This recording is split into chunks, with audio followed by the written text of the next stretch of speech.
Now, why did he not turn from his great wrath against Judah? Because of all the provocations that Manasseh had committed. Manasseh commits all of the ungodliness. God gets mad at Judah. Josiah reforms, but the Lord says, no, it's not enough. Josiah's reform was too little and too late. It was external and not internal. And it was temporary rather than permanent. So, of his work, it's been said, it was too little, too late. But in spite of his reform, the Bible here says, nevertheless, the Lord didn't turn from his anger that he had against Judah because of all of what Manasseh had done. In verse 27, Jehovah says of 2 Kings 23, I'll remove Judah also out of my sight as I've removed Israel. I will cast off this city that I have chosen, even Jerusalem.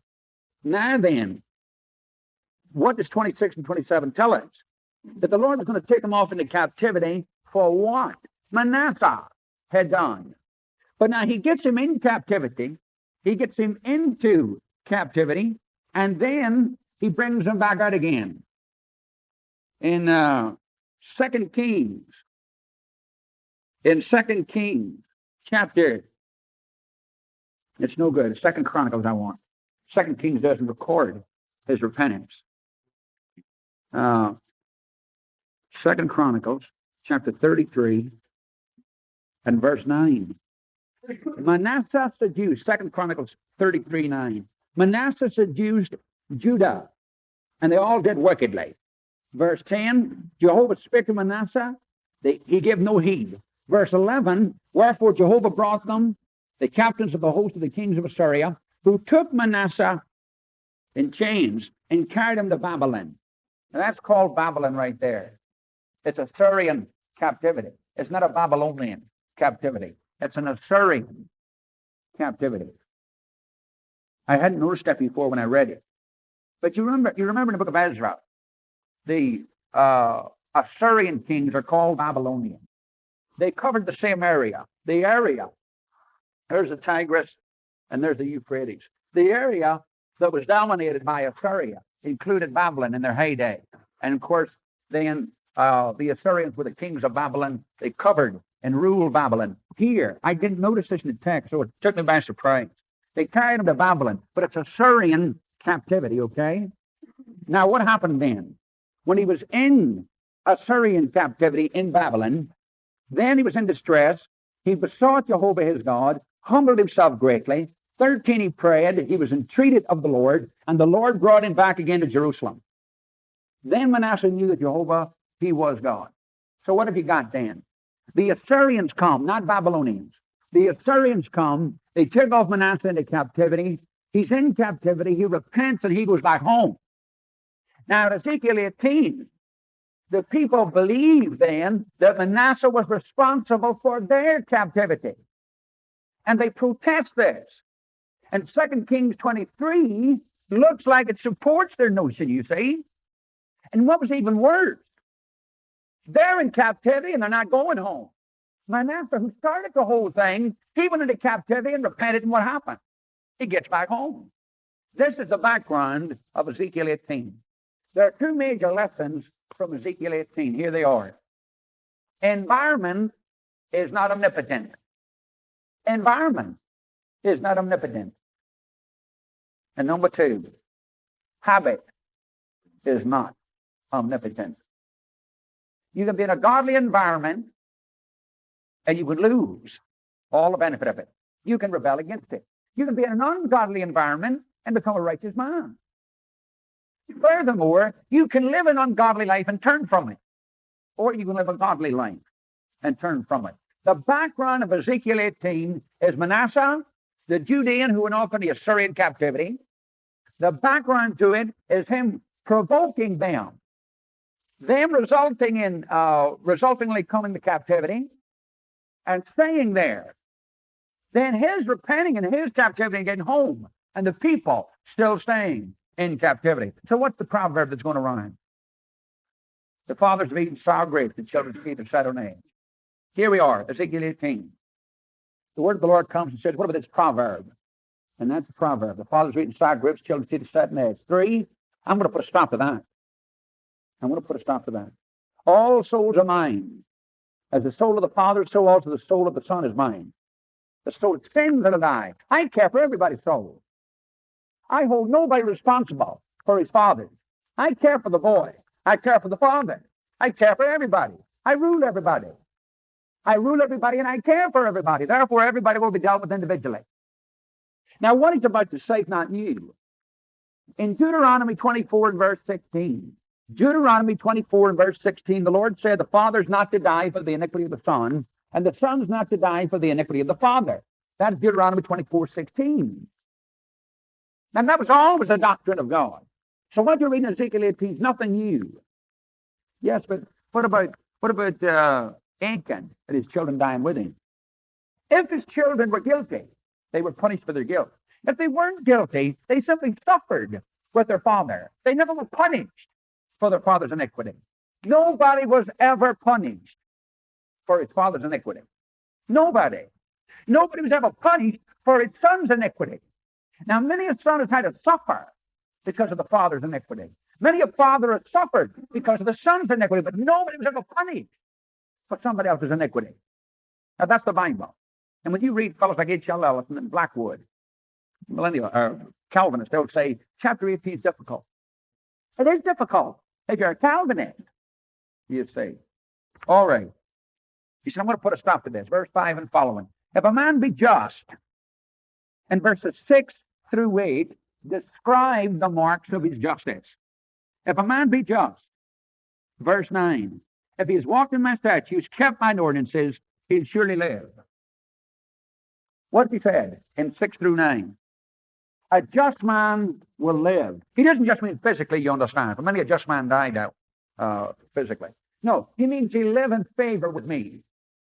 Whether that involves physical life or not, doesn't matter. Now, verses 10 through 13, second generation man. That's the first generation man you just read about in 6 through 9. 10 through 13, the second generation man. That righteous man's son.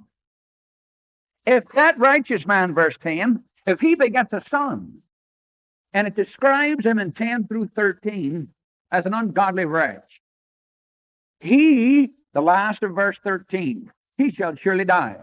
His blood will be on him. What did he say there?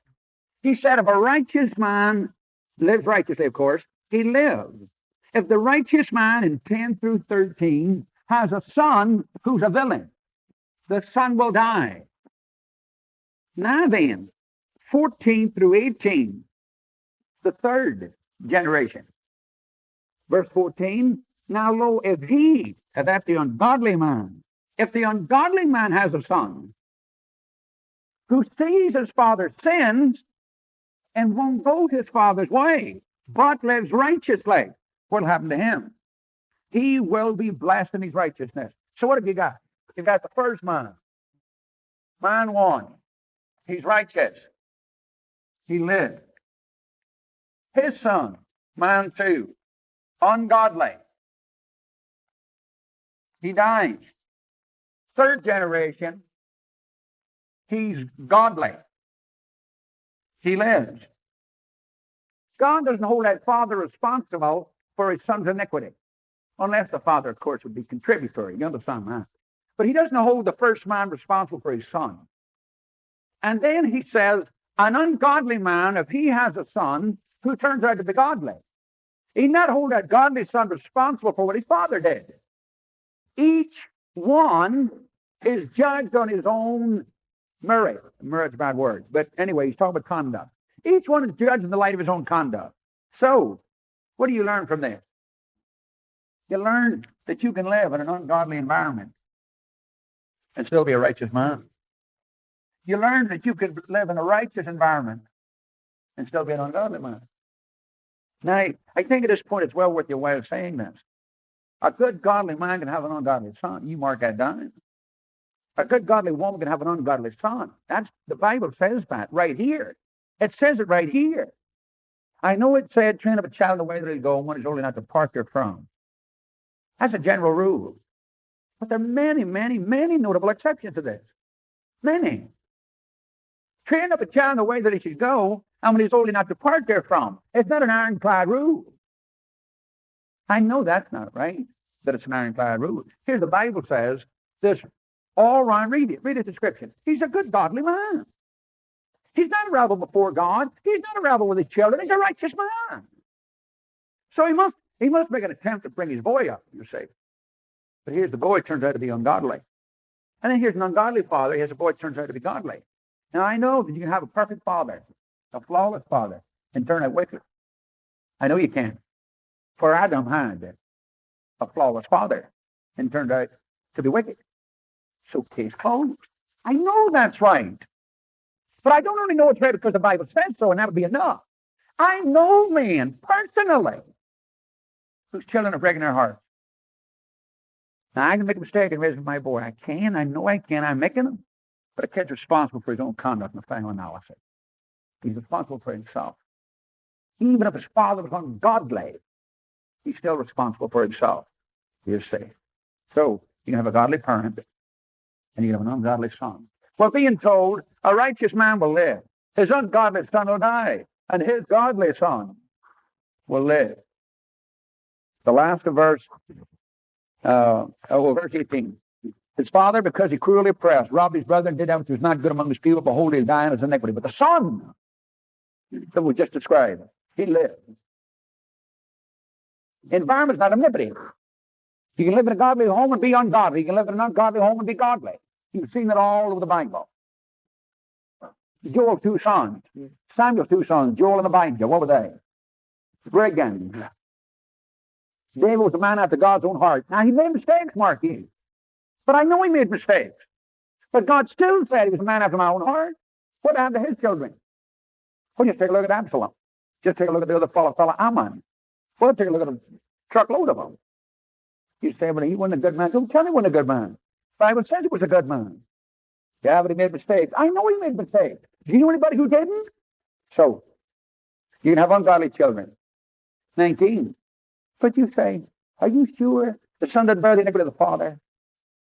When the son has done what's lawful and right, and kept my statutes, he lived. 20. The soul that sins in it dies. Now, any way you want to carve this up, I know he's not dealing with Calvinism, but any way you want to carve this up, this is the death of Calvinism right here. Now, I think it wouldn't know Calvinism if it's eaten his brains in. But the principle varies in. Calvin said that I died because of what Adam did. I died because of what my father did. He says Adam chose and I died. Well, that's either Ezekiel or Calvin. And even Calvin is going to have to go, isn't he? Sure. Here's a fella, creeps into a motel something. There's a fella in there he don't like. He puts his gun in his brain. Puts 2 bullets in there. Gallops out again. The next day they catch up with him. You know, he confesses. Let me tell my own story. Silly old thing. But he confesses, breaking his heart. They find out that 2 hours before he put the bullet in that guy's head, he had been starved to death by somebody else. And he was stone dead when the guy came into the motel and put the bullets in his head. Now, whatever he's charged with, what can he not be charged with? They can't be charged with murder. He shot a corpse. That's what he did. He shot a corpse. Now, they'll charge him for something. But they can't charge him for murder. He shot a dead man. My Bible tells me in Colossians 2, 10 and following, Ephesians 2, 1 and following, and ye were dead through your trespasses and sins. Now, if Calvin is right, I was dead a long time before I ever sinned. My sins then didn't kill me. I wasn't dead through my trespasses and sins. I was dead through somebody else's. So I couldn't have killed myself. I was already dead, you see. I didn't die through Adam's sin. I died through my sin. If Adam slew me, if I was killed by Adam's crime some 6, 7, 8, whatever, 1,000 years ago, then I didn't kill myself. And you being dead through Adam's sin is what Calvinism needs. I'm telling you, the soul doesn't bear the iniquity of its father. No, I'm not telling you. Ezekiel said that. Do you wonder Do you wonder why Calvinists say Ezekiel? It seems difficult little verse, chapter. Sure, it's difficult if you're a Calvinist. The soul that sins and dies, shall not bear the iniquity of the Father. That's the end of that. All right. 21 to the end, is where you learn that habit is not omnipotent. Here we go. 21. But if the wicked turn from all the sins that he's committed, and keep all my statutes and do what's lawful and right, he'll surely live. If he repents, I'll let him by. Oh dear. That's exactly what happened to Manasseh. Exactly. None of his transgression he's committed will be remembered against him. Ooh, that's good news. Preach that for a while. I'll tell you what, of all the sins I've ever done, ever were brought against, I did so with some of you fellas. Look at some of you dudes, I think there'll be a lot of things that you're glad aren't going to be brought up. Yes, sir. That's good news right there. None of his transgressions will be remembered. 23. Have I any pleasure in the death of the wicked? Calvinism says yes. According to the Calvinist position, some are foreordained to salvation, some are foreordained to damnation, according to the good pleasure of the Lord. Why does a man end up lost? Because God has decreed it according to his own good pleasure. Now, these are returned. I'm not telling you what I think Calvinism is. I'm telling you what Calvinism is. Calvinism says that you're lost because God eternally decreed it. You're not lost because of what you want, what you do. It's because God has eternally decreed it. There ain't no way out for you. You read that in the Westminster Confession. It's stated that way, and A.W. Pink will tell you. Anybody who denies that is denying Calvinism. So when a man was offered the lost eternity, it's according to the good pleasure of the Lord. Why does God choose a few to be saved? Why does he choose of us to be lost? It's according to his good pleasure. Has God any pleasure in the death of the wicked? Absolutely. Absolutely. God says that's not true. You can't be a Calvinist and exegete Ezekiel. I want him to turn from his way and live. 24. But when the righteous man turns away from his righteousness and commits iniquity and does according to all the abominations that the wicked man do, shall he live? No. None of the righteous deeds that he has done will be remembered, and his trespass, his sin that he sinned, and then shall he die. Calvinism utterly denies this. They say, number one, a truly righteous man couldn't turn to sin and practice iniquity. Now, I'm going to tell you what I think they think. I'm telling you what they say they think. A truly righteous man can turn from a life of righteousness. And furthermore, he can die in unrighteousness. He can't do it. What does Ezekiel say? Carve it up any way you want. When it's all over, Calvinism shot. No wonder they say it's difficult. No wonder. But notice what it says in 24b, none of the righteous deeds that he has done will be remembered. That's a spooky story right there. All the prayers you've prayed, all the tears you've shed, all the doors you've knocked, all the money you've given, all the classes you've taught, the sermons you've preached, the hours you've studied, the dreams you dreamed, the good deeds you've done, all of those wiped out, never again to be brought up. Yeah, but you remember the time I helped that lady? You remember the time I gave my last $5? You remember the time I went without food for 2 or 3 days at the kids' night? All of that. Forgot. That's bad. I want to return. But you say the way of the Lord is not equal. Isn't it? How dare they say that? When the righteous, 26, turns away from his righteousness and commits iniquity, Calvin says he can't do that. God says when he does it, I'll burn him. 27. The gal died as iniquity. 27. When the wicked man turns from his wickedness, he lives. If he were as penitent as Manasseh, you'd live. If you turned like Manasseh, you'd save your soul alive. Now, not all of them would be taken back out of captivity, of course, but they'd all live. They all would live. Now, they think it's unfair of God to let Manasseh get them in trouble, and then Manasseh get back out and God home while they're down away in foreign lands. But the thing that he forgot was the 2 Kings 21 that we had read on, but it told us that Judah sinned according to the provocation of Manasseh. It wasn't just Manasseh's work. He provoked them and they joined him. They sinned. They did the job. So why were they in captivity? Oh, it's true, he said Manasseh against the provocation. That's right, the Bible says that. But what if they had not joined Manasseh and his ungodliness? The Lord wouldn't have punished them. He wouldn't have punished them. Remember how in Matthew chapter 23, Jesus said, fill ye up then the measure of your fathers. He said that upon you may come all the righteous blood shed in the earth from Abel. Because Zachariah, son of Barachiah, whom he slew between the temple and the altar. He said, on you is going to come all of that blood. What does he mean? That they were going to be punished for what Cain did to Abel? No, they were like Cain. So what happened? The judgment of Cain falls again. They were like their fathers. So the judgment on their fathers falls again. Every time a man murders, the judgment of Cain takes place. That's what he said. He said, you're just like your fathers. And because you're just like your fathers, the judgment that fell on your fathers will fall on you. He said, you were like Manasseh, so what fell on Manasseh falls on you. And if you did turn, everything would be all right. And you think it's unequal? Not at all. If I want to forgive him, it's my business. Nothing unlawful but that. Well, that's what he tells them all the way through 32. What did he say? What did he say in the whole chapter? He said, look, number one, I will not hold any son responsible for what his father did. I will not hold a father responsible for what his son did. Of course, unless the father has dear that you understand, then he stands for it. But he's not talking about that kind of arrangement. He's saying, I don't punish fathers for children's guilt. I don't punish children for father's guilt. If I punish a father for a father's guilt, I punish a son for a son's guilt. I want you to understand that. Number two, I don't hold sins against a man who's penitent. And number three, or whatever it is now, I don't hold good deeds for somebody who's now become impenitent. And the two major lessons out of this that you and I are drawing are from Kai Yates. One is environment is not omnipotent. You can beat the fire with God's help out of your environment. I don't care where you've been raised, you can get over it. Slums don't make people. People make slums. Slums don't make people. G.K. Chester.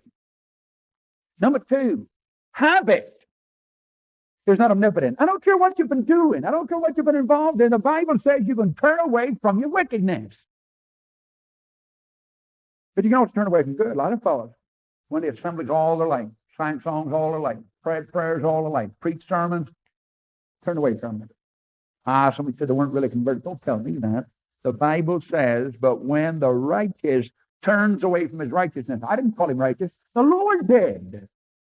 So he said, well, he wasn't really righteous. Well, now the Lord didn't say when the not really righteous turns away from his righteousness. He says when the righteous turns from his righteousness, verse 24. Calvin said that's not possible. The Bible says it is, and that's the end of that. Chapter 19.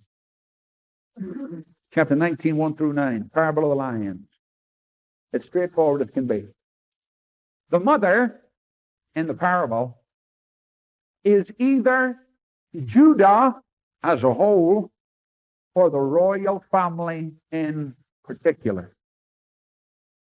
I think the royal family is the correct view, but I couldn't establish the point beyond dispute. The two lions in the text, Jehoahaz and Jehoiachin. Jehoahaz, Shalom, and Jehoiachin, Kin, C-H-I-N. What we'll read here is an ideal description. It's an ideal description. Here we go. This is a lamentation. What is a lamentation? A mourning talk, something that expresses heartbreak. This is a clue. This is a clue to the identity of the second lion. So then in verse 14, the last phrase of the chapter, this is a lamentation and shall be for a lamentation. He stresses, this is a funeral song. You're singing heartbreak here. This is a clue to help you determine who the second lion is. Here we go. Verse 2. What was your mother? A lioness. Now, that's either Judah as a whole or the royal family in particular. Make your own judgment. She crouched among the lions. In the midst of the young lions, she nourished her whelp. She brought up one of the whelps, became a young lion. He learned to catch the prey, and he devoured men. Notice, Shalom never did anything like that. And he was on the throne 3 months. Jews put him there. Pharaoh Necho didn't like it. You remember in 609, he put Josiah in the tombs. On his way back, the Jews had put Shalom on the throne. He didn't want Shalom, Jehoahaz. He didn't want him on the throne. He took him off. He put Jehoiakim, K-I-M, put him on the throne. Took the young boy, a 23-year-old, took him off into Egyptian captivity. The first Judean king to die in captivity. Shalom. His name's Jehoahaz. All right. But notice it says that he learned to catch the prey and devour man. He didn't do anything like that. This is an ideal picture. It speaks of him potentially. Ideally, not in actual fact. Jehoahaz ruled for 3 months and didn't do a lick of anything. But he was of the royal family. And potentially, he's described. Verse 4. The nations heard of him. He was taken in their pit. And they brought him with hooks into the land of Egypt. 2 Chronicles 36. 2 Chronicles 36, verse 4. Necho comes by, takes Jehoahaz, or Shalom, takes him off into Egypt, and leaves behind Jehoiakim. Now, when she saw that she'd waited, and her hope was lost, she took another of her whelps. This is Jehoiachin. This is Jehoiachin. Josiah, Shalom, or Jehoahaz, and then Jehoiakim, and then Jehoiachin. That's the first line right there. This is the second one. Why is Jehoiakim skipped? Because nobody mourned him, but they hated that fellow's guts. Even in times of terrible trial, you know what he was doing? According to Jeremiah, he was building ivory palaces for himself with slave labor from his own people. They hated him. He got the barrel of a donkey. Nebuchadnezzar grabbed a hold of him, intending to take him to Babylon. And he died outside the walls. And according to Josephus, he was thrown in a hole outside the wall and buried with the barrel of a donkey. Jeremiah chapter 22. Jeremiah 22. Buried with the burial of a donkey. Now, the queen mother, the royal family, the lioness, the royal family or Judah, has Shalom. He's taken off into Egyptian captivity. The only king who was in the Egyptian captivity, incidentally, and the first Judean king to die in captivity. Now, they skip over Jehoiakim. Nobody's lamenting him. They go to Jehoiachin. Now, they did lament over him. They did lament over him. And Jeremiah, you have it in Jeremiah, you have it. All right. In Jeremiah, and in chapter 22, in verses 10 through 19, 22, chapter 22, 10 through 19, an awfully helpful text. Don't weep for the dead. Don't bemoan at Josiah. Don't bemoan Josiah. But weep sore for him that goes away. Who's that? It's Jehoiachin. Weep ye not for the dead, don't bemoan for him, but weep sore for him that goes away, for he'll return no more, nor see his native country. For thus said Jehovah, touching Shalom, Jehoahaz, the son of Josiah, who reigned instead of Josiah's father, and who went forth out of his place. He'll not return there anymore, but in the place where they've led him captive, there he'll die, and see his land no more. So they're to weep for him. They're to lament for Jehoahaz, Shalom. But now 13 through 19, here's what he says of Jehoiakim. Woe to him that builds his house by unrighteousness, and his chambers by injustice, that uses his neighbor's service without wages, and gives him not his hire. He said, I'll build me a wide house and spacious chambers, cuts himself out windows, sealed with cedar, painted with vermilion. Will you reign? Because you strive to excel in cedar? Does that make you something? No, sir. Did not your father eat and drink and do justice and righteousness? And it was well with him. But he goes on to describe in verse 18, therefore thus saith Jehovah concerning Jehoiakim, son of Josiah, they'll not lament for him. Note that? They'll not lament for him. But in Ezekiel chapter 19, we're told what? This is a lamentation. It's to be for a lamentation. The people would lament Jehoiakim, but they did lament Jehoiachin. So second line is Jehoiachin. Blackwood thinks it's Jehoiakim. But he says that, doesn't prove anything. Now, what happens then? Verse 5, she waited.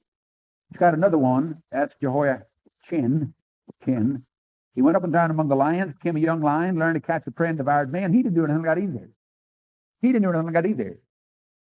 He did not do anything like that either. He's painted ideally, potentially. Well, the nation set against him. He's 18-year-old. He's 18 years of age when he comes on the throne. He ruled for 3 months. And Nebuchadnezzar comes and takes him away. 8 and 9.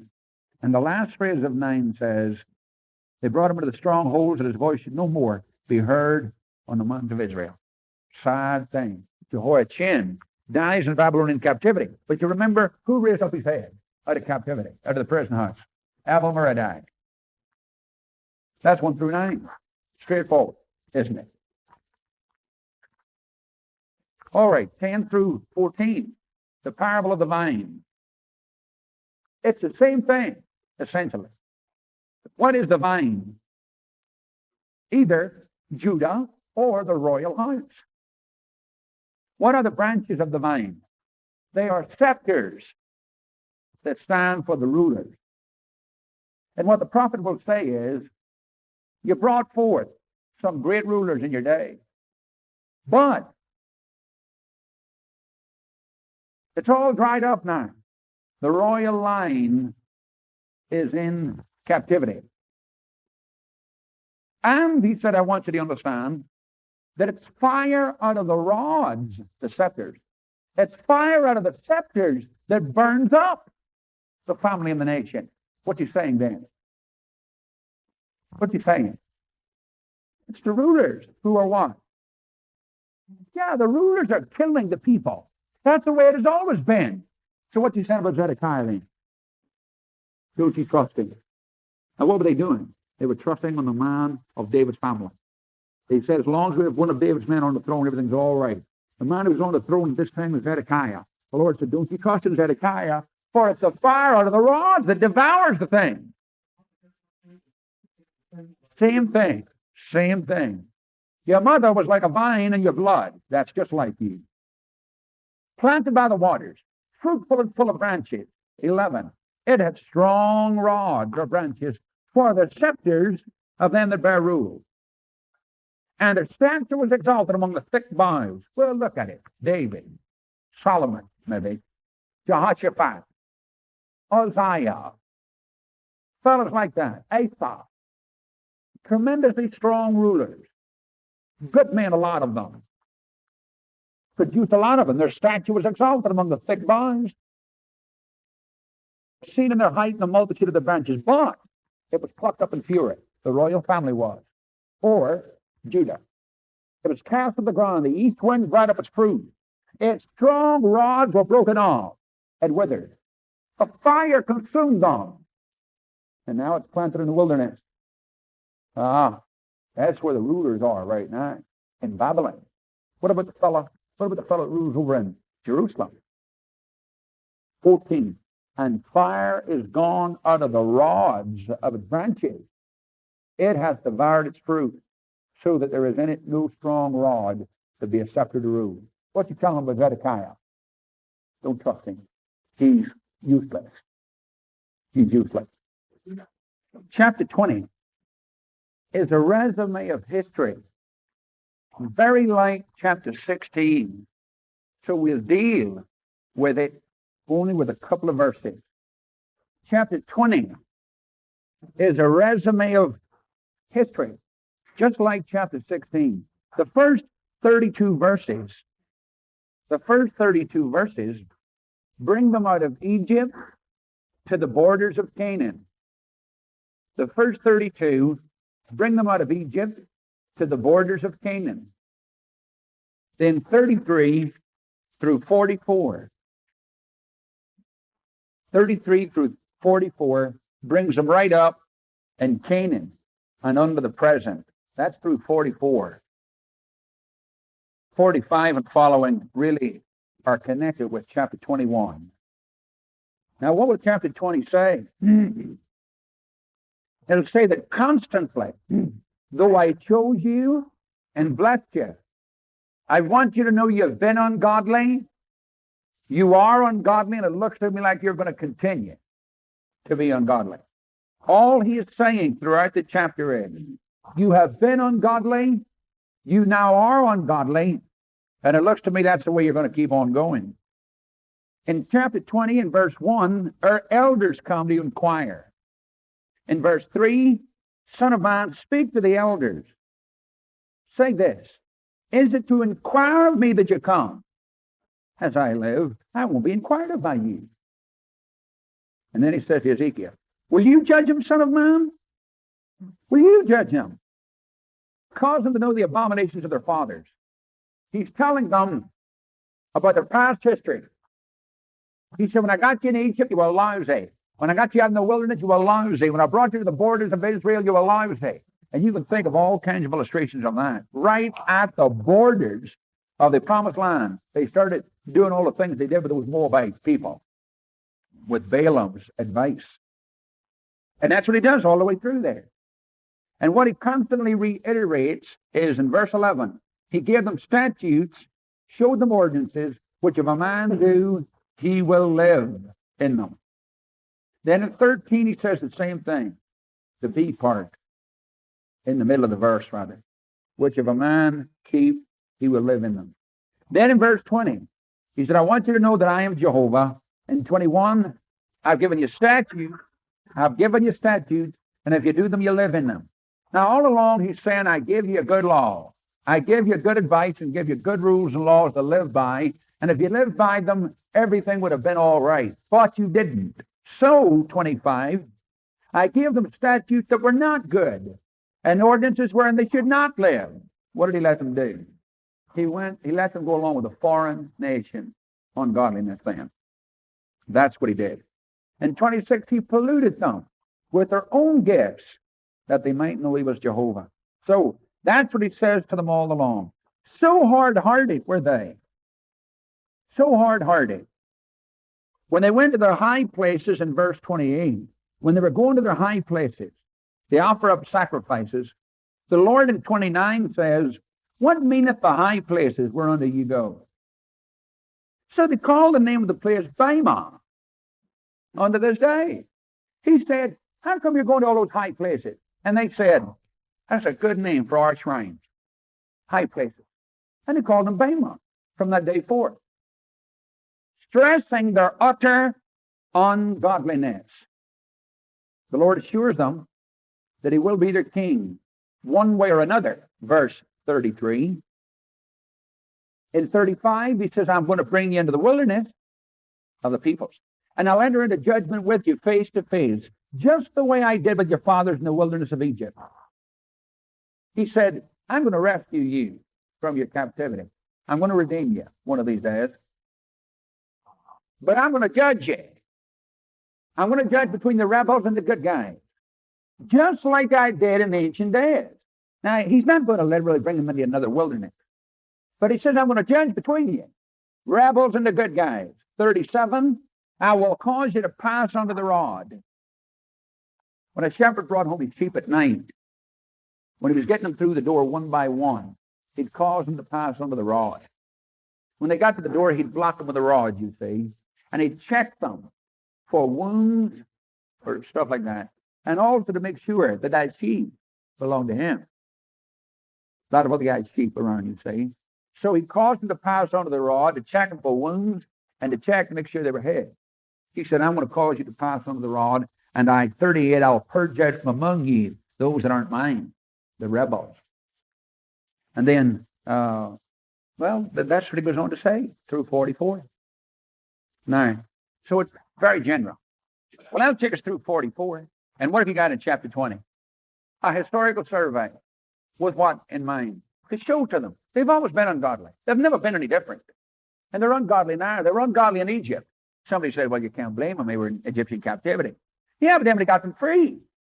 They were ungodly. Yes, but they were in the wilderness. You know, I mean, you can't blame them having a hard time there. Yeah, but after they got them out of the wilderness, put them in their own land. They were the same way. No excuse. Ultimately, they were wicked. Wicked through and through. Chapter 20, verses 45 and following. That's all chapter 21. This is the sword chapter. The sword chapter. 1 through 17. The vision of the sword. Make it, 20 verses 45 and following. But in 21, 1 through 17, the sword. The vision of the sword. What will we read in here? What you'll hear essentially is this. The sword of the Lord is God's justice, of course. The justice of God is impartial. That sword will cut anything and anybody.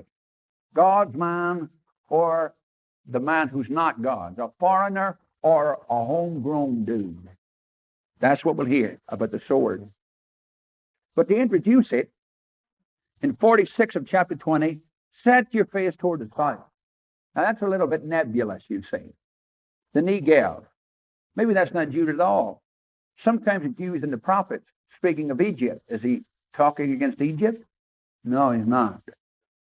He says, drop the word toward the south, against the forest of the field in the south.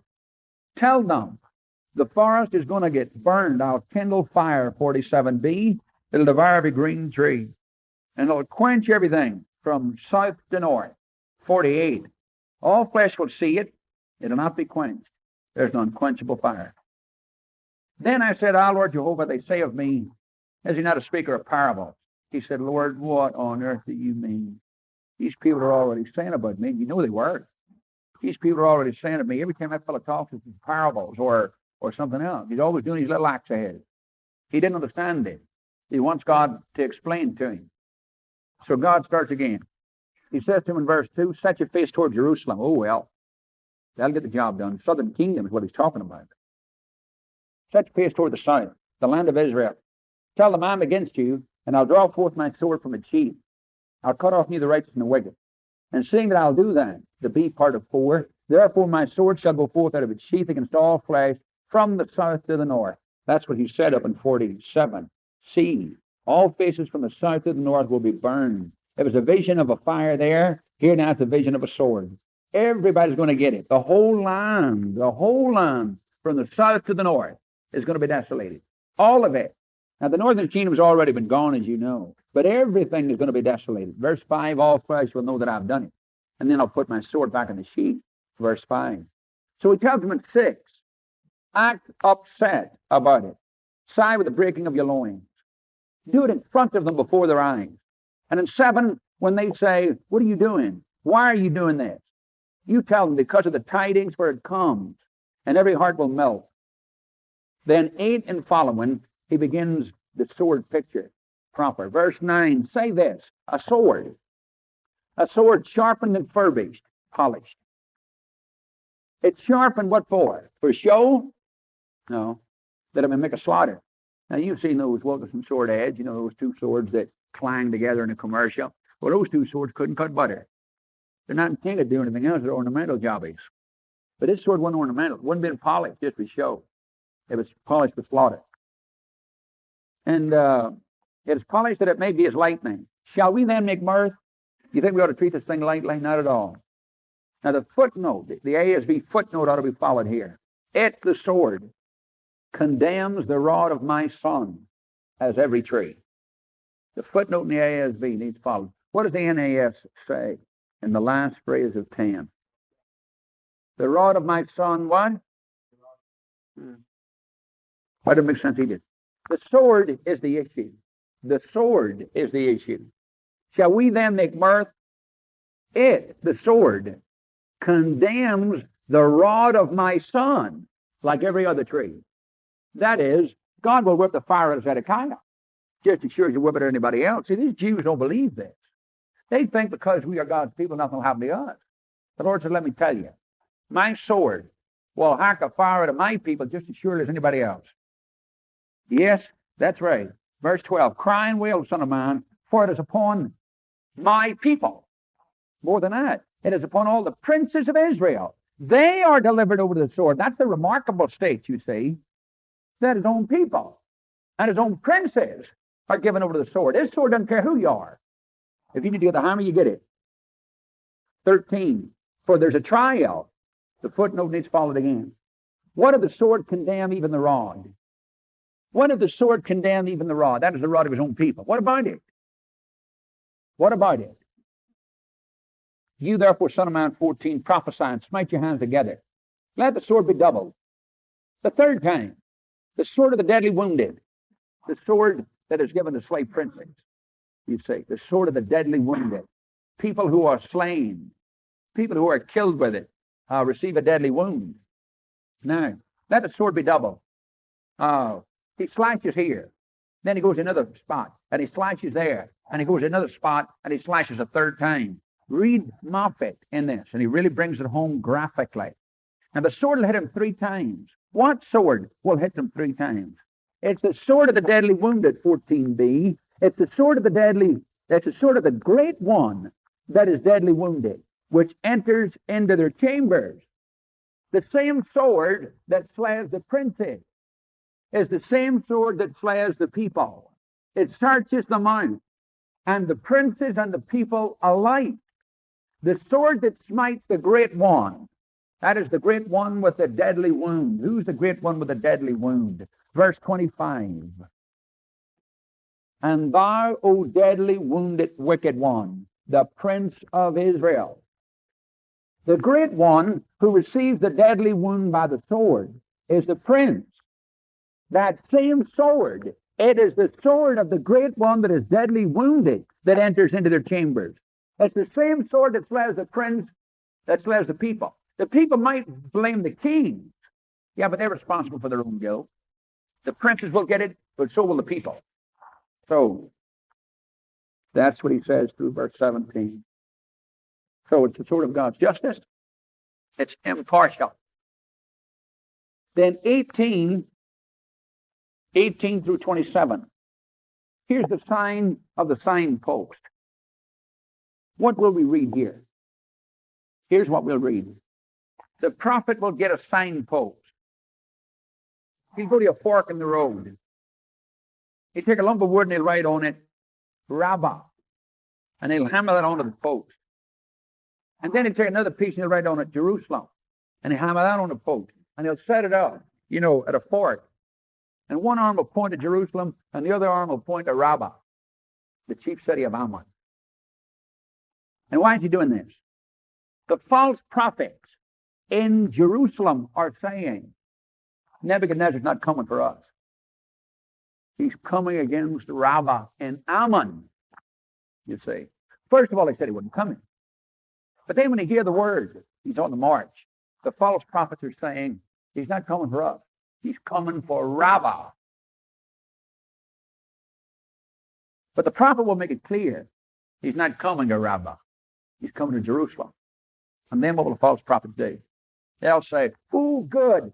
That's what I hoped he would do.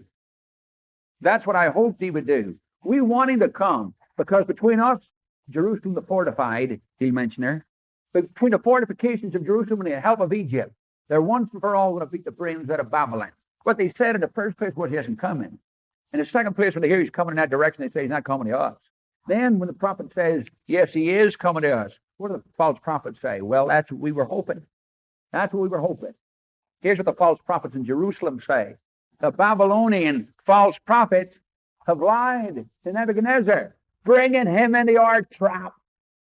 See? And the Lord said, I'm going to expose your stupidity and ungodliness. Yes. Here we go. In 18 through 27. 19, son of man, appoint thee 2 ways. Mark out 2 ways. That the sword of the king of Babylon may come. And the 2 shall come forth out of one land. And mark out a place, mark it out at the head of the way to the city. He said, go out there, get 2 ways, and mark it out. They 2, the 2 different ways, shall come forth out of one land, out of one area. You know, he gets to a point where he either marches for Jerusalem or he marches for Babylon or for Ammon. So outside the city, set you up at two posts. This way to Jerusalem, that way to Rabbah. See? And verse 20. You will appoint a way for the sword to go to Rabbah of the children of Ammon, and to Judah and Jerusalem, the fortifying. Now that's crucial. That's not crucial, but an important point is they have fortified Jerusalem, you see, to get it all ready. And they have the Egyptian promises that he helped them. So the prophet then is told, the king of Babylon stood at the parting of the way, at the head of the two ways, to use divination. He stopped and wondered, should I go for Ammon first or for Jerusalem? And he shook the arrows. What they did was they'd get arrows and put them in a quiver. They'd write on the arrow, Jerusalem, on the other one, Ammon. And they'd shake it. And whatever one fell like, that's when they'd go for it. But what they didn't know was the Lord just picked one up and dropped it on the ground, Jerusalem. And then they would go get an animal. Sometimes a goat, sometimes a sheep, sometimes other animals. And they'd open it up and look at his liver. And if his liver was in good shape, that was a good omen. If it was in bad shape, like he drank whiskey or something like that, then it was a bad omen, you see. And so they check out the liver and they check the arrows and they go through all kinds of divination. And they end up going to Jerusalem. Well, they didn't know it, but God had already determined that's where they were going. So, 22. His right hand, the divination for Jerusalem, to set the battering rams, to open the mouth and the slaughter, to lift up the voice with shouting, to set the battering rams again the gates. Now, here's a tricky little verse. 23. And it will be unto them, that is his intention to come against Jerusalem. His intention to come against Jerusalem. It shall be unto them, Jerusalem false prophets. Nebuchadnezzar's intention to go against Jerusalem shall be unto them. The them is the Jerusalem false prophets. They will regard his intention of going against Jerusalem as a false divination. They will say, the Jerusalem false prophets will say, his men have led him into our trap. Now, those false prophets who, 23b, who, that's the false prophets, have sworn oaths unto them, the Jerusalem people. The who of 23b are the Jerusalem false prophets have sworn oaths unto them, the Jerusalem people. He's not coming here. He's not coming here, the false prophet said to the Jerusalemites. Now they hear he is coming. Now they say, the false prophets say, well, the only reason he's coming here is because his own men have conned him. They've made false divination and they brought him against Jerusalem. And you know what's going to happen, don't you? He's going to fall at Jerusalem. And then when you get to Jeremiah, you'll discover that's exactly what they were saying. They were so optimistic, many of them. They thought Babylon would be beaten, especially when he got around Jerusalem and then Egypt came at him, you see. And they'd have him in a pincer movement, you know. And God tells him through Jeremiah, he said, if it was only a blind man and a dead horse, Babylon would still beat you. And he swears to him, no matter what you think, Babylon will beat you. So that when Egypt did come, right enough, when Babylon got around the city, Egypt did come against them. Nebuchadnezzar withdrew the whole siege. They thought he was fighting two fronts, you see. But he did. He withdrew the whole siege and went against Egypt, beat the brains in, and then came back and took Jerusalem. So, what has happened? The false prophet stood up and said, he's not coming against us. Then they heard he was coming and heading for Jerusalem. They say, well, yeah, that's what we hoped he would do. That's what we hoped he would do. And those who told him to do it, his own diviners have divined false divinations. They brought him to his Waterloo.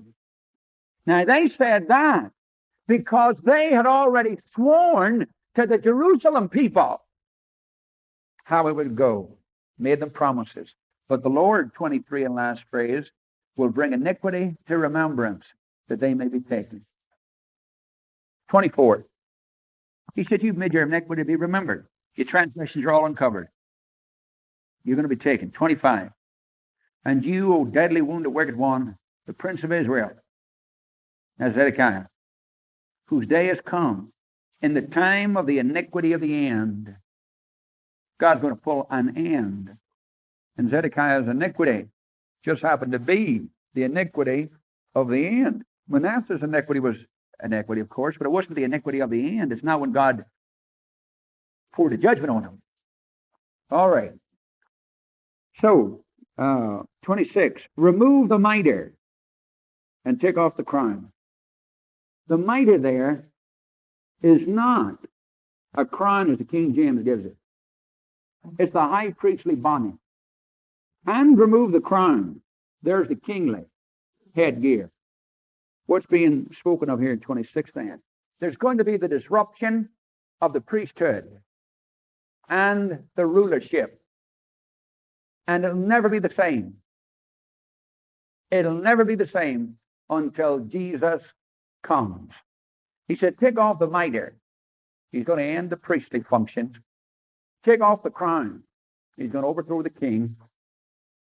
And they'll never get back together again. Like Humpty Dumpty. Humpty Dumpty couldn't be put together again because he was soft-boiled. Now, wonderful? Yeah.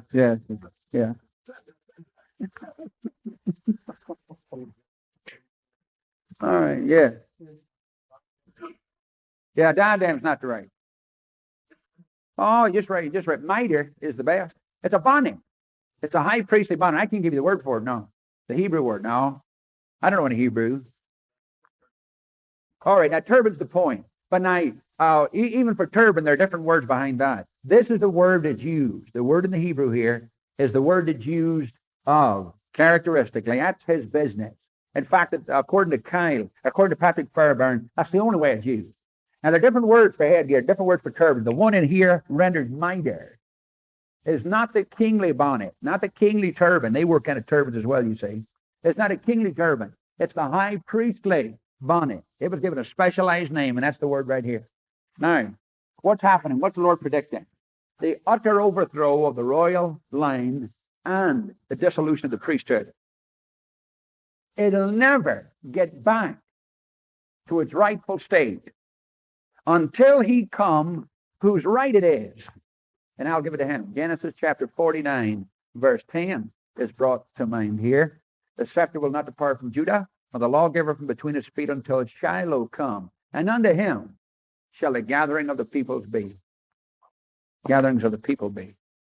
All right, what's he going to do? He's going to overturn it, he said in 27. And this also shall be no more until he come whose right it is, and I will give it to him. He said, I'm just going to turn the thing upside down. And for a while it'll be upside down. And then I'll straighten it all out when he come whose right it is. So here's a prophecy of our Lord Jesus Christ. That takes you through 27. Now 28 to 32. Judgment on Ammon. But Ammon's going to get hers. Now he bypassed Ammon. He should have gotten there, you see, everybody thought, and he bypassed her. So in 586, he brings, after 18 months of siege, he brings Jerusalem under. But in 581, he beats the brains out of Ammon. In 581. So what will 28 through 32 say? It'll say, Ammon, your time's not right now, but it's coming. I will, 31, well, make it 30. The sword's going to return to its sheath right now. 586 takes place, and I'm going to put my sword in the sheath. But later, in the place where you were created, in the land of your birth, I'll judge you there. He said, listen, you've escaped right now, but I'm coming to get you, and I'll pour out my indignation on you. So that's through 32. 20th through 32 is the Ammonite judgment. 581. Chapter 22 is so straightforward. So straightforward. The chapter is characterized by the expression, in thee, or in the midst of thee. He wants to show the utter corruption of Jerusalem. 1 through 12. 1 through 12, sin in the city. 13 through 22. 13 through 22. Judgment ahead for the city. 13 through 22, judgment ahead for the city. And then 23 through 31, the complete corruption of the city. Here's what he'll say throughout the first 12 verses. Verse 3, a city that sheds blood in the midst of her.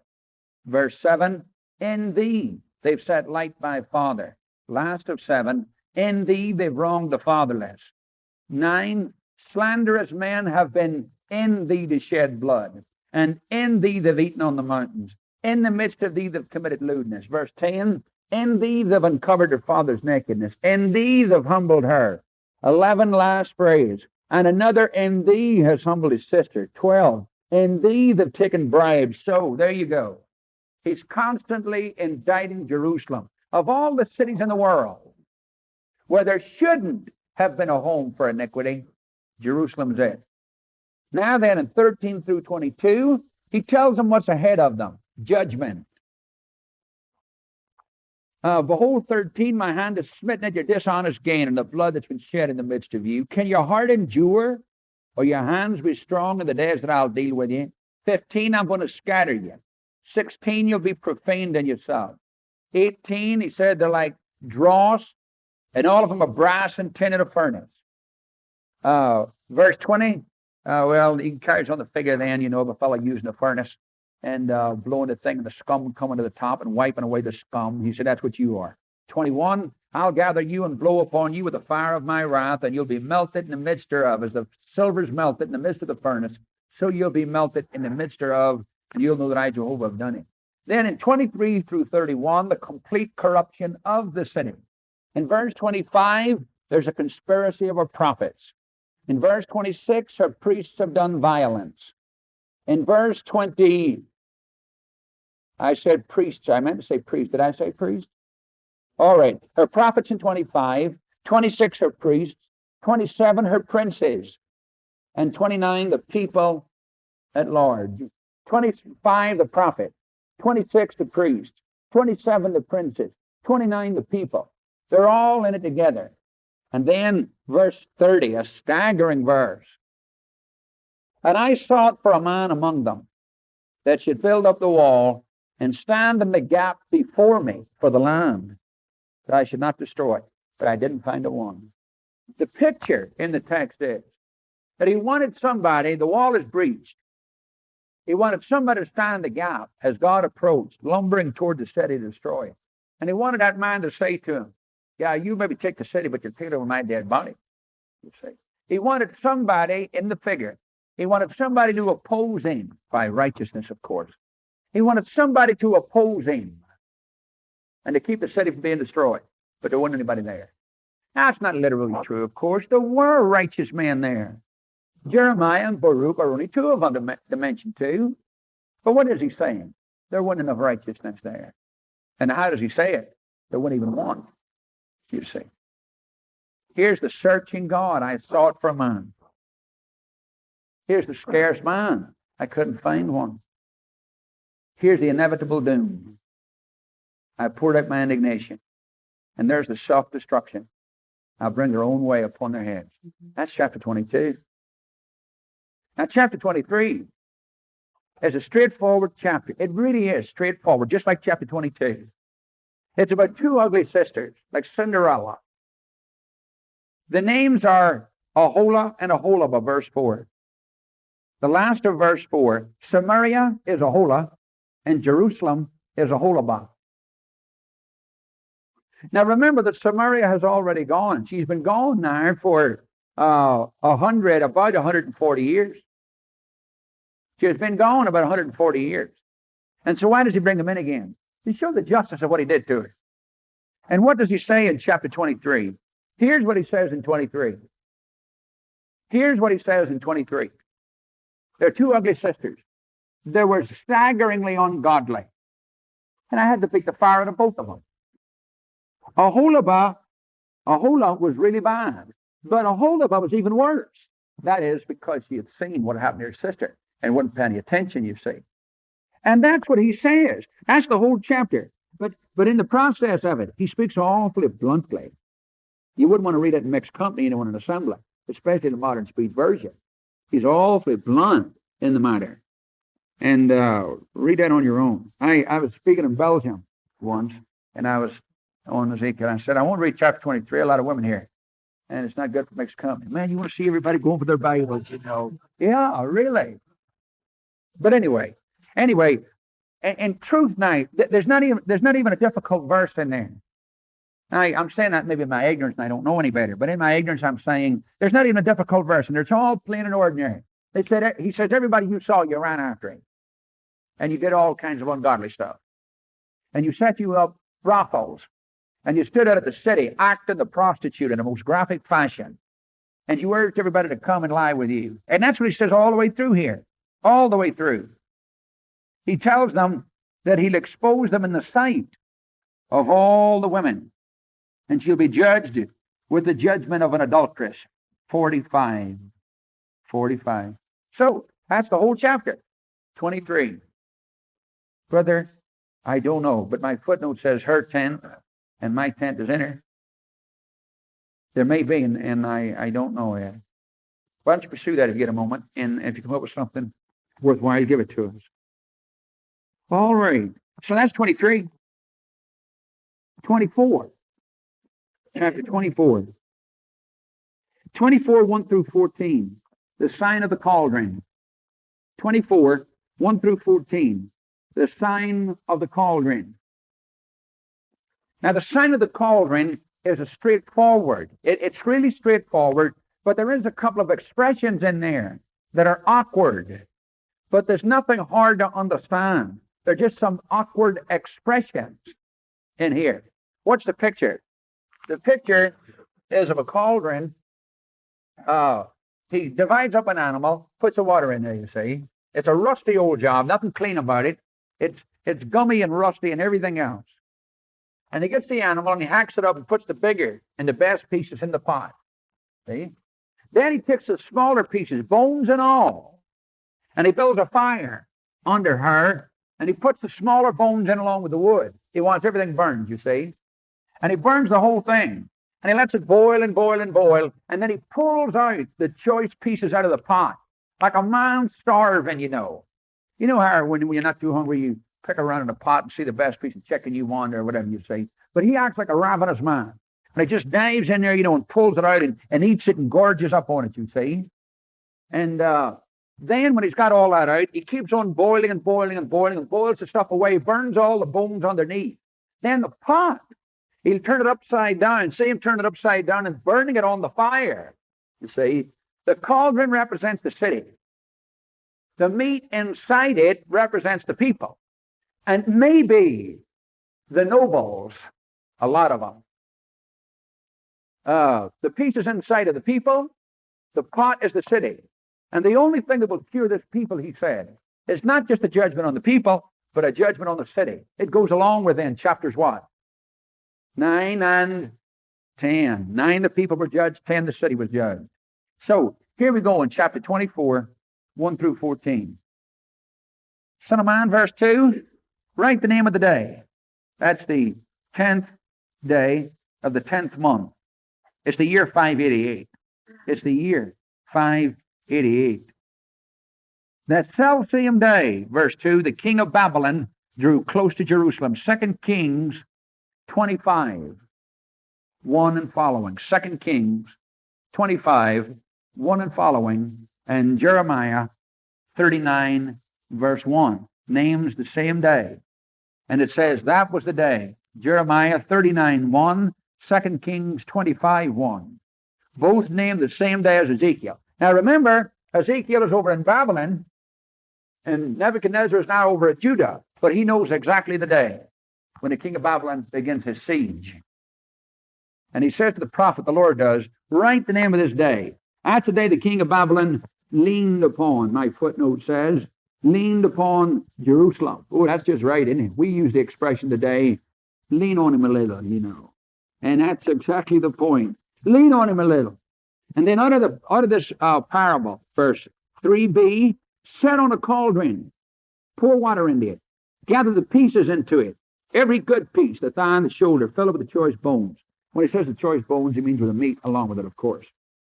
Take the choice of the flock, and also a pile of wood for the bones under the cauldron. Now that's a little awkward, but it's really not a problem. He puts the little bones underneath. All the big bones with the meat and all on them are in here, but all the little bones are under along with the wood. It wants a lot of wood to burn the bones under the fire and all, and they still use little bones to this day for heat. Verse 5, the B part. Make it boil well, the cauldron. Yea, let the bones thereof be boiled in the midst of it. And say, woe to the bloody city. Woe to the bloody city. That's one of your spotted chapters right there. Woe to the bloody city, to the cauldron whose rust is in it, and whose rust has not gone out of it. Take out of it piece after piece. No lot is fallen on it. That is, don't take your time. Don't toss a coin to see who get what. Just gobble it out of there, you say. Grab it like you were starving. So the Babylonians will be. When they enter the city, they'll act like lunatics. They'll rape and plunder, and they'll stab and spear and thrust and everything. The wildness of the attack, the wildness of the looting. Why all of this? 7 and 8. Because of their ungodliness. She pours out her blood not on the ground to cover it with dust, but on the rock. She's flagrant in her sin. Then verse 9, woe to the bloody city. I'll make the pile great. Heap on the wood. Make the fire hot. Boil well the flesh, and make thick the broth. Let the bones be burned. There you have the bones in under the fire. And when you eat all the meat off the other bones, throw the bones on the fire as well, you say.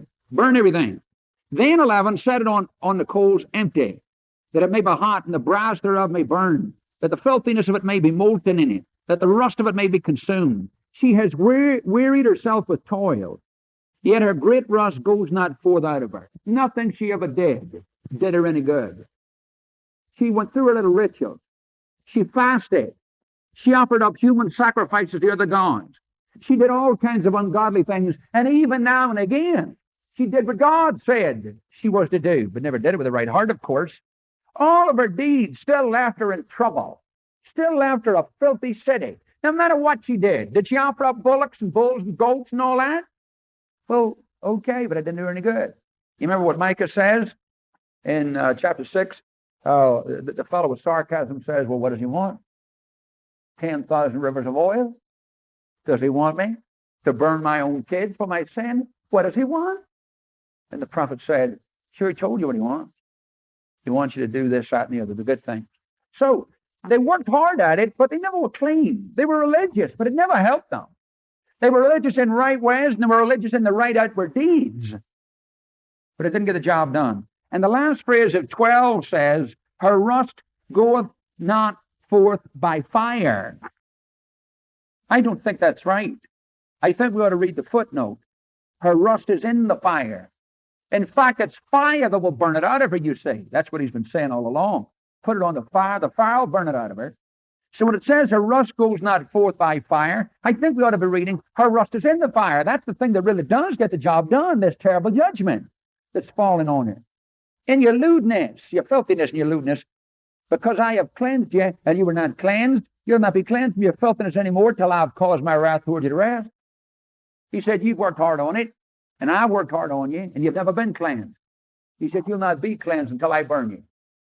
Where's the rust going to end up? In the fire. The fire that'll get rid of her rust and her filthiness.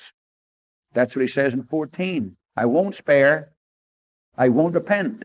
According to your ways and your doings, I'm going to judge you. That's 24, 1 through 14. 24, 15 through 27. Make it 15 through 27.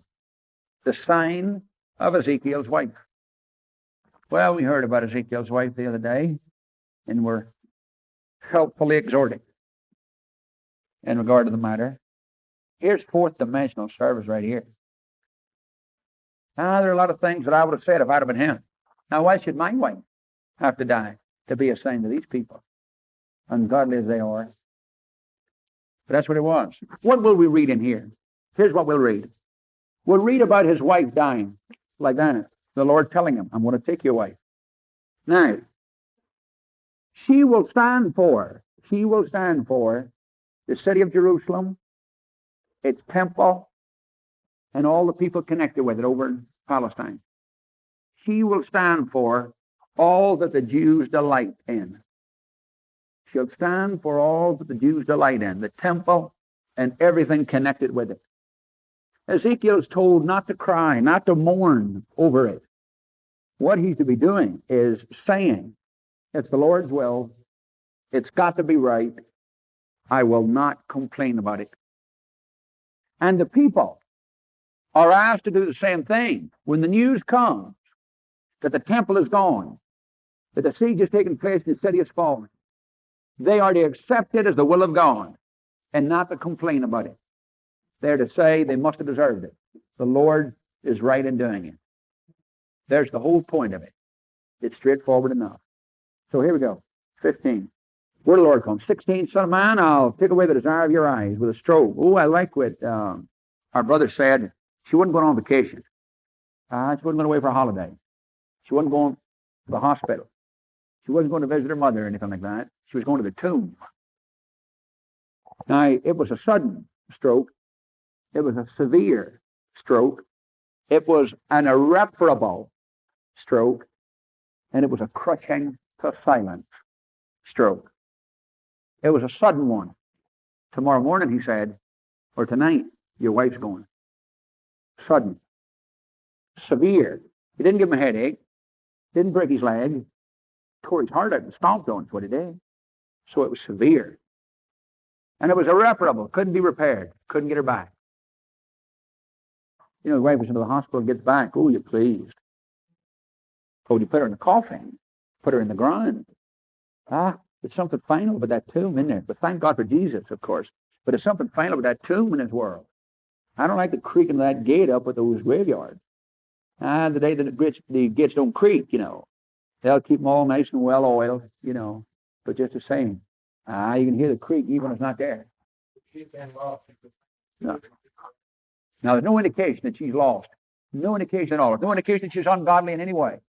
But she might have been, you know. But there's no indication in the text of it. All righty, so I'm going to take away the desire of your eyes with stroke.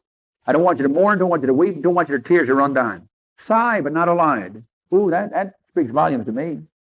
And when we were kids, my father was an awfully wicked man. My father was the most wicked man I've ever known. Personally. When we cried, we had to cry softly. Oh, dear. Boy, if he hit you, and he hit us. If he hit you, he hurt you. He didn't, you know, he just hit you. And if you cried, you had to learn to cry softly. Nothing great about it, but well, I tell you what, you learn to shut up right quick. For another one was coming along if you didn't quickly hush. Cry softly. And then my mother, too, was never wicked. Loved us deeply. She was never cruel at all. But she also believed if she spanked you, you're allowed to cry for a while. But you weren't allowed to cry all day. Have you ever seen some children, you know, the mother goes, just like that. The kid goes, and they go like that there for about 15 solid minutes? No way. No way. No way at all. My mother never did that to begin with. She had cut what we call a pair of taws. That's a big lump of leather, big legs on it, you know. Yes, sir. Round the legs, round the backside. You always hit you where you needed it. The rear end, you know, around the legs. Well, I hit it around the legs. I'd always block my legs, you know, and she'd slap me on the ear. My hands would go up, and she'd whip me around the legs. See? But then you cried, you know, you cried for a while, but then she told you, hey, that's enough, buddy. And then he would, you know, and then you shut up. Well, Jackie Martin, my brother-in-law, was so pleased with how we used to have George, Linda, and Jim pay attention. You know, we'd spank them, then he'd spank, and they'd cry for a while, and then would say, okay, that's enough. And they'd go, you know, with the swallow there. Yeah, you know how they swallow it? You have kids do that? You know. And Jackie loved that, you know. Then he got his little girl, he started spanking it.